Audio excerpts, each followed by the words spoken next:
All right, so more and more people are talking about joint CARs, and more people are asking the question, what the heck are these? This video is gonna help answer that question for you. You're probably also wondering, what is the fuss about these CARs? Why are they so great?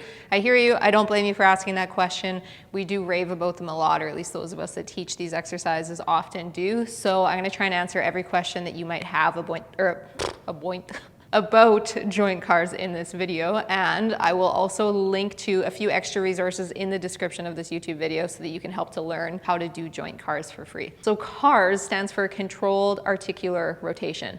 The reason that they call it that is because it's a very slow and controlled movement of your joint, so not of a quad or a hamstring or a pec or of a muscle, but it's focused on the joint, which is what articular stands for, and they're often very rotational in nature for reasons that I'm going to explain later, which will make a lot of this make sense for you. Now, many people look at CARs and they go, well, how does this really differ from a joint circle? Because when you look at a shoulder CAR, it might look very similar to the joint circles that you might have done in gym class.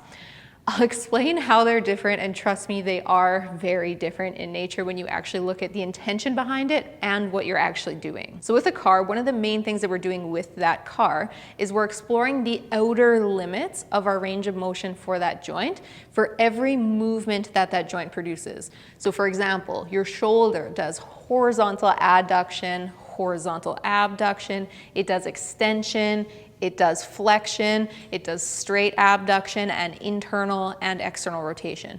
You don't have to remember all the movements that your shoulder does, because what you do in the CAR is that it will take you through each and every one of those movements in the CAR and through your outer ranges of motion for every one of those movements to help you preserve all of those different movements in that joint or that joint produces.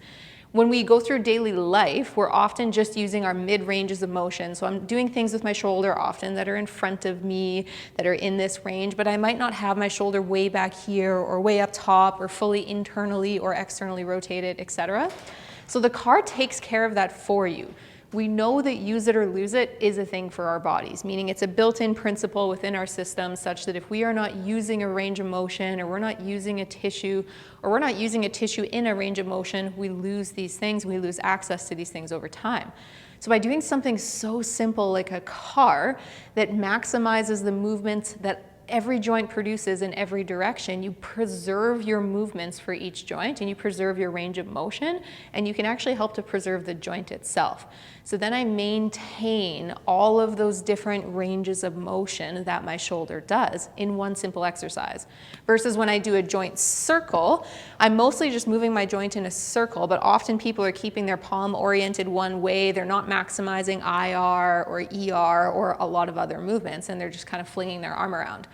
When you do the joint CAR and you do it well, and I have tutorials for all of these, which I will also link in the description, you will maximize every single movement in every direction and carve out every degree of movement that you can for that joint in every particular motion. Now, sticking to the shoulder as an example, with the controlled articular rotations, the rotational element is important, and I said I'd come back to this, so I'll do that now. With the shoulder, for example, the primary joint motion of the shoulder is rotation. It's a ball and socket joint, and that's actually the case for many of our joints. Our spine is an example of an exception to that rule. Because the primary joint motion is rotation, when we look at your shoulder, if we strip off all of the layers of muscle and tissue of your shoulder, so we peel back your fascia, we peel back all of those different layers of muscle, when we get to the actual shoulder joint, the deepest layer of tissue, or the tissue that's immediately next to the bones, would be what we would call your joint capsule.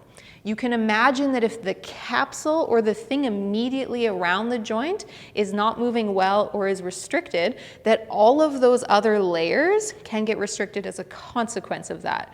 So in terms of making sure that our shoulder has good mobility or our shoulder is healthy, we want to make sure that that tissue immediately around the joint is healthy and allows and accommodates that joint motion. So the rotational component of our CAR actually helps us more specifically target that deep tissue versus just targeting my delt or the more superficial stuff. That's important for another reason as well, because our brain actually gets information from that capsule way faster than it gets it from other areas.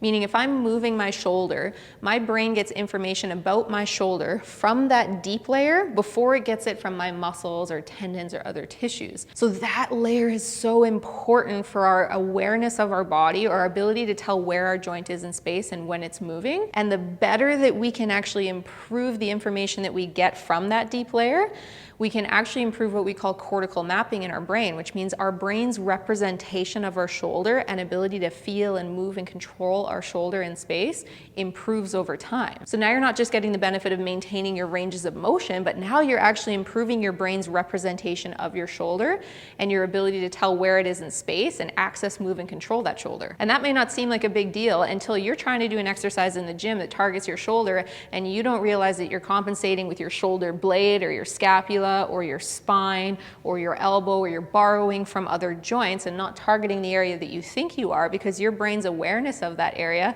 isn't as good as it could be if you gave it a little extra attention. Now, it's probably safe to say that a lot of us care about longevity as well. And so we want our joints to last us a long period of time, and we don't want to be impeded or burdened by things like osteoarthritis or early degradation or degenerations in our joint that then cause us pain.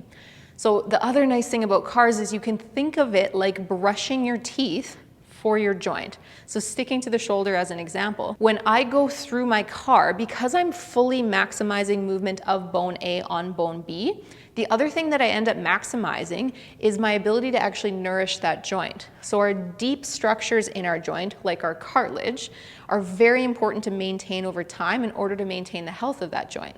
So osteoarthritis, for example, is just degradation of that cartilage. But because that cartilage doesn't really get much in terms of blood supply, and therefore that's not really how it's maintained over time, the way that it is maintained is that our body makes this special fluid in all our joints that keeps the joints sliding and gliding nicely on each other. And within that fluid is all of these nutrients that actually keep the cartilage healthy. But to get the nutrients from the fluid into the cartilage, you have to move the joint. And if you're not fully moving the joint, you're not fully nourishing the joint or nourishing that cartilage. And therefore, the more sedentary you are, the less that you move that joint, the faster things like osteoarthritis set in for that reason. So you can actually take control over that and do something like a CAR that fully maximizes the movement and therefore your ability to nourish that joint, and you're nourishing your cartilage and you're maintaining that cartilage and you're maintaining all those deep articular structures while you do your CAR. You just don't really feel yourself doing it when you're doing it. And so it's interesting that so many of us spend all this time every single day, often multiple times a day, brushing our teeth because we don't want cavities, and yet we also don't want cavities in our joints. We don't want osteoarthritis in our joints, and yet we look at something like CARs that takes, for one joint, could take as little as 30 seconds to do, and we're like, and we take the option on it. So I'd encourage you not to take the option on it and to learn how to do these things, especially if you know you had a family member that had a hip replacement and you're like, I really don't want a hip replacement. At least do the hip CARs, right? Look at the ones that your big joints, your hips, your shoulders, your spine, even if you just do those or you just start with those, because you might find that when you start with those, you start feeling so good you want to do more. But even if you just start with those, you're at least putting one step in the right direction, and you're putting yourself ahead of most of the population. Because the reality is that so many people are super sedentary and just don't know this information, that thanks to watching this video or whatever you knew that got you to this video, again, you're one step ahead. So take advantage of that and get going on it. And one of the other great things about CARs that's often overlooked is that they're also a self-assessment tool. So because you're using every single tissue that surrounds that joint, meaning when I do my shoulder CAR, I use every single shoulder muscle, and I give each tissue a chance to both lengthen and work and shorten, while also exploring the full joint. You're exploring all the tissues and the joint itself as you go through that motion. So you might actually find things in your joints that you did not know were problems. So if you're doing something like a joint CAR, it can also be tricky sometimes because you'll be going through the motion and you're like, okay, is what I'm feeling okay or not okay? Or I feel like I'm being blocked or I'm getting pinching. If you're not sure if what you're feeling is okay or not okay, I have a whole video on that I will also link in the description, and you can refer to the closing angle pain rule and how I tweak that rule in ways that might actually help you figure out what's going on with your joint. But they're a wonderful assessment tool because so many people will find joint restrictions and problems that they didn't know they had, and then they catch it before it actually turns into an injury. So you can use your CARs as a self-assessment tool, and if you're lifting your arm up and you're going through your CAR and you feel what we call as closing angle pain, or pinching or pain in the angle or the side of the joint that's being closed off, then you know, oh, there's something going on there that requires attention or requires an assessment. And instead of pushing through that range, what you would then do is detour around it and continue on. But take note of it, because just doing your CARs might not be enough to actually make that problem go away. And so if you keep doing your CARs, you can actually use your CARs as a way to monitor that restriction or that possible problem and go, okay, is that area that I have to detour around getting larger over time, at which point you should probably go get assessed, or is it getting smaller with time, at which point, okay, maybe it's getting better. And you can use that as a way to monitor your progress, monitor your joints, and monitor your restrictions in your joints as well, or even just uncover them. And like I said, it's kind of tricky to know, okay, is what I'm feeling okay or not okay? So if you're unsure, I have a whole video on that. I will link it in the description as well. And one of the last things that I'll say about CARs is that when done properly, they should feel good. They should never be painful, because you should never be pushing through painful ranges of motion. Your CARs might help you find those painful ranges of motion and uncover those things, but then once you know where they are, as I said, you just detour around it. You don't keep going through it.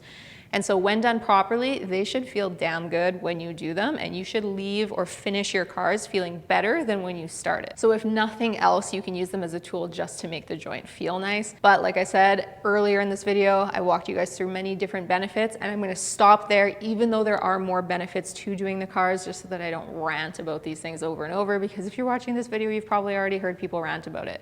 But hopefully that answers some of the questions that you have about CARs. Hopefully that helps you dissociate how they're different from things like your joint circles, both in terms of like the speed that you do them at, but also how you do them and the benefits that you get out of them. And if you have any other questions about CARs, don't hesitate to put them in the comments below. I respond to every single comment, and I will always make a point of doing so. So if there's questions, I'm happy to answer them for you. Otherwise, I hope that was helpful. Take care, and I will see you in the next video.